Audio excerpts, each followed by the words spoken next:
Dans votre édition des initiatives ce midi, à Fougerolles, un groupe de collégiens, tablettes à la main, a réalisé un reportage comme de vrais pros.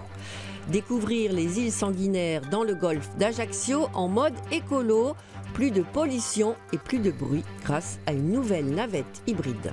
Mais avant cela, après le succès de son tout premier village vertical à Villeurbanne, près de Lyon, la Fédération française d'habitat coopératif lance un appel au financement participatif. Une vingtaine d'épingles colorées, les coopératives d'habitants poussent dans tous les coins de France. Pourtant, le mouvement en pleine émergence subit paradoxalement une baisse sévère de ses aides institutionnelles. Nos subventions en 2016 avaient diminué de moitié et en 2017, on a très peu de visibilité sur les subventions. Donc on est obligé de faire appel au public. Au siège de la Fédération française des coopératives d'habitants, on a donc lancé une grande campagne d'appel aux dons. Encore 3 jours, mais ça va être chaud. Encore un peu de temps pour faire passer ce message. Abicop, c'est super!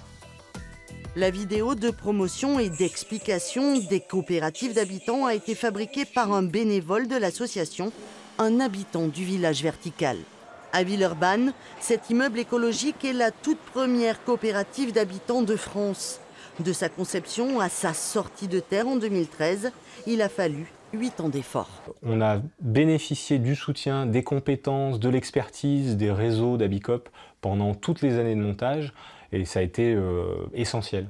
Sans ça, on n'y serait pas arrivé, clairement.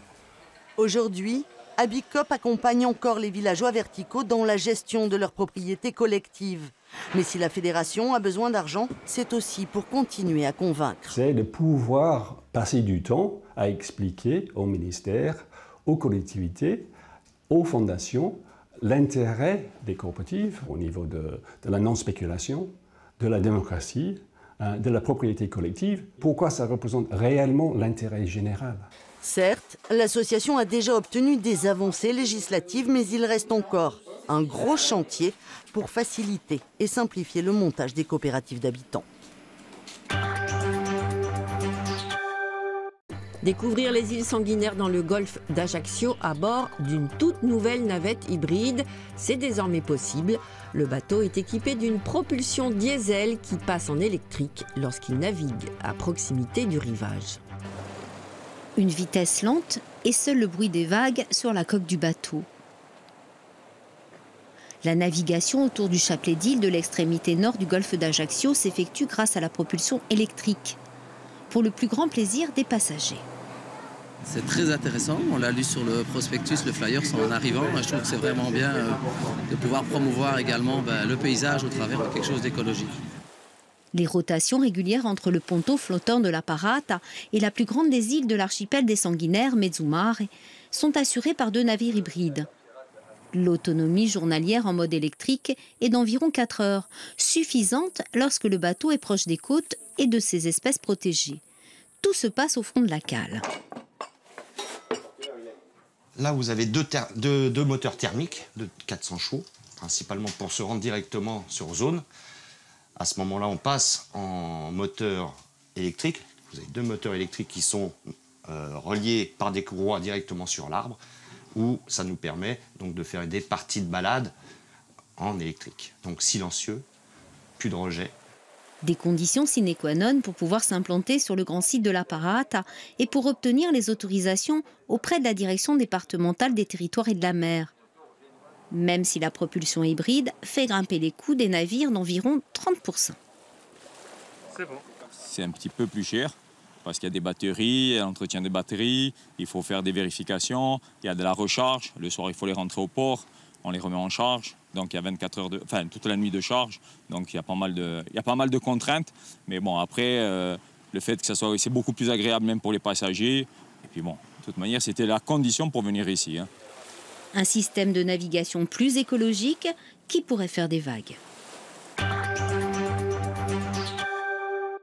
Enfin, grâce à l'opération À vos tablettes à Fougerolles, un groupe de collégiens s'est glissé dans la peau d'un reporter. Technique d'interview, suivi du montage des images, les élèves ont réalisé un sujet court comme de vrais pros. Bonjour. Excusez-nous de vous déranger, nous sommes des élèves du collège des Combelles. Laurine, Charline et Alex, apprentis reporters, s'apprêtent à faire l'interview de Damien, comédien. Des questions sur votre métier de comédien? Avec grand plaisir. Ils ont préparé leurs questions et la trame de leur film en classe et assisté à une petite répétition avant de se lancer tablette en main pour réaliser un reportage de 2 minutes 30. Et à chaque question, on peut faire des séquences séparées. Comme ça, au montage, ce sera plus simple.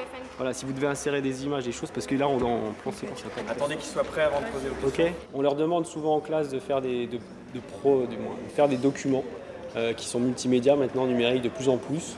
Et du coup, ils réfléchissent pas forcément à la façon de présenter les choses, ils rendent ça comme un devoir scolaire, donc du coup, c'est pas travaillé. Souvent, c'est même des fois filmé avec un téléphone rapidement. Ils nous donnent ça comme une copie.